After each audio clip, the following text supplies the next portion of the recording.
Delhi NCR में मौसम अब करवट ले रहा है। सर्दी ढलान पर है, धूप तेज खिल रही है और लोगों को फरवरी में ही अब मार्च अप्रैल जैसी गर्मी का एहसास होने लगा है। लेकिन इस बढ़ते तापमान के बीच सर्दी रिटर्न्स की आहट भी सुनाई दे रही है। दिल्ली एनसीआर में बर्फीली हवाएं कमजोर पड़ रही हैं और दिन में तेज धूप निकलने से गर्माहट साफ महसूस की जा रही है। गर्मी की दस्तक वक्त से पहले दिखने लगी है। खास तौर पर दिल्ली एनसीआर के साथ जितने भी मैदानी इलाके हैं वहाँ तापमान बढ़ने लगा है।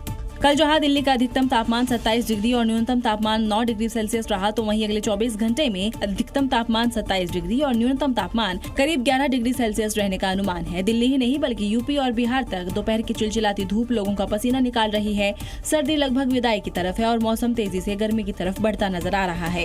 हालांकि मौसम विभाग ने बताया है कि सर्दी पूरी तरह खत्म नहीं हुई है। 17 और 18 फरवरी को हल्की बारिश के आसार हैं। यानी फिलहाल दिन में गर्मी और सुबह शाम हल्की ठंड का मिला जुला मौसम रहेगा और दिल्ली में सर्दी रिटर्न्स देखने को मिलेगा।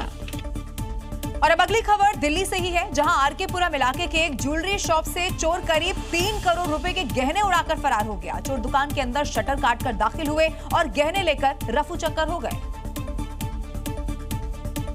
और चोरी की पूरी वारदात दुकान के अंदर और बाहर लगे सीसीटीवी कैमरे में कैद हो गई।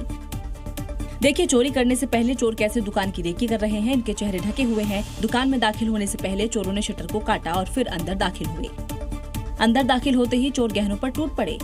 देखिए कैसे एक चोर तिजोरी खोलता है, टॉर्च जलाकर गहने खोजता है, उसके बाद गहनों को निकाल कर रखता है।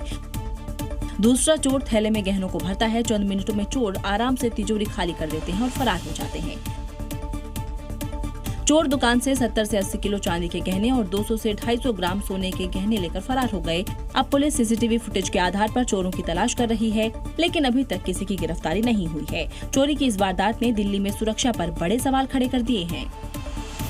और अब अगली खबर बिहार से है, जहां शराबबंदी का कड़े कानून के बावजूद भी शराब की तस्करी लगातार वहां जारी है। पुलिस की आंख में धूल झोंकने के लिए शराब तस्कर तरह तरह की तरकीब वहां पर अपना रहे हैं। अब नवादा पुलिस ने एक कार की यहां पर जांच पड़ताल की, तो उसमें देसी और विदेशी शराब की बोतलें भी मिली, वो भी इतनी कि गिनते गिनते थक जाइएगा। सबसे पहले पुलिस ने डिग्गी को खुलवाया। देखिए, डिग्गी खुलते ही शराब का खजाना दिखाई दिया। ऊपर छोटे छोटे पैकेट में शराब, नीचे बड़े बड़े महंगे ब्रांड की बोतलें।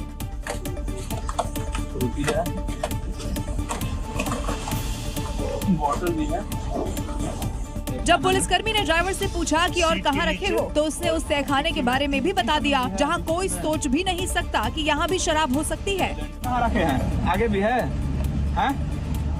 पुलिसकर्मी सीट हटाते हैं तो वहाँ शराब की बोतलें मिलती हैं। शराब माफिया ने पूरे कार को ही शराब का गोदाम बना दिया था। देखिए, जहाँ पुलिसकर्मी हाथ लगा रहा है वहाँ शराब मिल रही है।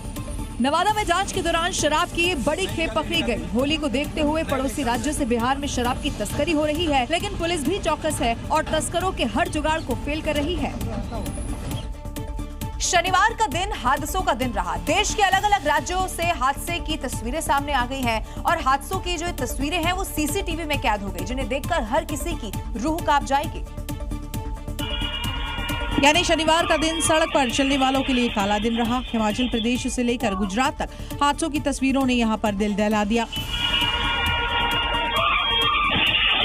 हिमाचल के कुल्लू में रफ्तार का कहर देखने को मिला, जहां तेज रफ्तार कार पिकअप से टकरा गई। टक्कर से ये पिकअप पलट गई। वीडियो में देखिए कैसे हादसे के बाद पलटे हुए ट्रक से ड्राइवर को बाहर निकाला जा रहा है।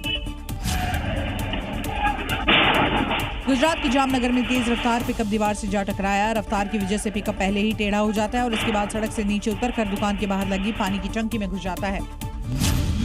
गुजरात के ही अहमदाबाद में रफ्तार का कहर देखने को मिला, जब तेज रफ्तार कार सड़क किनारे लगे पेड़ में जा घुसी। वीडियो में देखिए कैसे कुछ ही सेकंड में हादसा हो जाता है। टक्कर के बाद यहाँ कार के परखच्चे उड़ जाते हैं।